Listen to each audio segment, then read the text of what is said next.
खोटे सिक्के। मिस्टर खन्ना बड़े कड़क मिजाज के थे।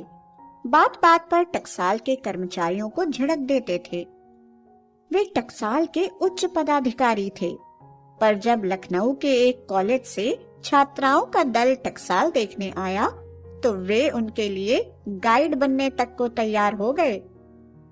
छात्राओं की टकसाल में प्रवेश करने पर बड़ी ही तत्परता से मिस्टर खन्ना ने उनका स्वागत किया और बड़ी नम्रता से अपना परिचय दिया। टकसाल का संक्षिप्त इतिहास बताकर वे सभी को अंदर ले गए। सबसे पहले वे बड़े हॉल में गए जहां कई भट्टियां बनी हुई थी। एक भट्टी के मुंह का ढक्कन खोलते हुए खन्ना साहब ने बताया कि उन भट्टियों में कच्चे धातुओं को गलाया जाता है।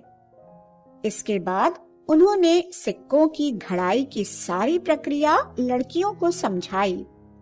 फिर वे एक बड़े हॉल में आए जहां बड़ी बड़ी मशीनें कान के पर्दे फाड़ देने वाली आवाज से बेतहाशा दहाड़ रही थीं। छात्राएं मशीनों से काफी दूर खड़ी थीं, पर उनका शरीर झुलसा जा रहा था। आग से लाल लंबी लंबी सलाखें फटाफट ऊपर से नीचे गिर रही थीं। नीचे हाथों में बड़ी बड़ी गंडासियां लिए मजदूर उन सलाखों को उसी गति के साथ उठाकर पानी की नालियों में पटकते जा रहे थे। नालियों का पानी बुरी तरह से खौल रहा था और उनमें से गरम गरम भाप उठ रही थी। उन मजदूरों को देखकर छात्राओं के चेहरे दया और भय से आक्रांत हो उठे। एक छात्रा ने खन्ना साहब से कहा, यह तो बड़ा ही खतरनाक काम है। जरा सी चूक हो जाए तो सलाख सीधी ही टांग पर आ गिरे। खन्ना साहब ने कहा, जी हाँ, अभी 2 महीने पहले ही एक आदमी की दोनों टांगे कट गईं। फिर ये लोग यहाँ काम करने क्यों आते हैं? एक छात्रा ने पूछा। काम करने? अरे यहाँ एक आदमी जगह खाली होने पर 50 उसकी नौकरी के लिए टूट पड़ते हैं। हमारे देश में इंसान की जान बहुत सस्ती है। खन्ना साहब ने कहा। लड़कियां वहां से आगे बढ़ना चाहती थीं।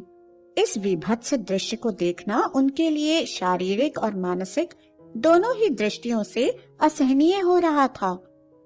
वहां से चलकर उन्होंने देखा कि किस प्रकार तांबे के मोटे बारों को पतला किया जाता है, कैसे उनके गोल टुकड़े किए जाते हैं और किस प्रकार उन पर राजकीय मोहर और सन की छाप पड़ती है।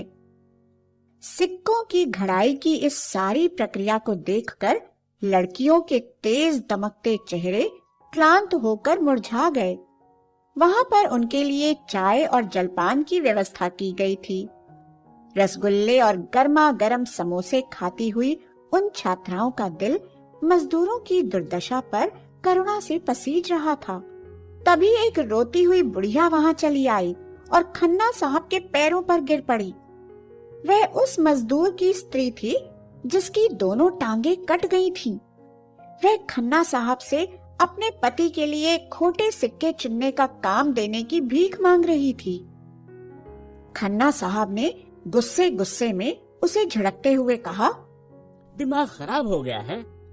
जिसकी दोनों टांगे नहीं हो वह क्या खाक काम करेगा? खन्ना साहब के कहने पर चपरासी उसे घसीट कर बाहर ले गया।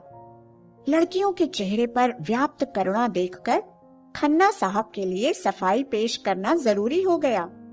वे बोले, टांग कट गई तो हमने 200 रुपए मुआवजे के दे दिए। इस तरह इन लोगों को यहाँ बैठाना शुरू कर दें तो टकसाल अपंगों का अड्डा बन जाएगा। इसके बाद बड़ी कुशलता से उन्होंने इस बात का प्रसंग बदलकर ऐसे चुटकुले सुनाने शुरू कर दिए कि लड़कियां हंस हंस कर दूहरी होने लगी।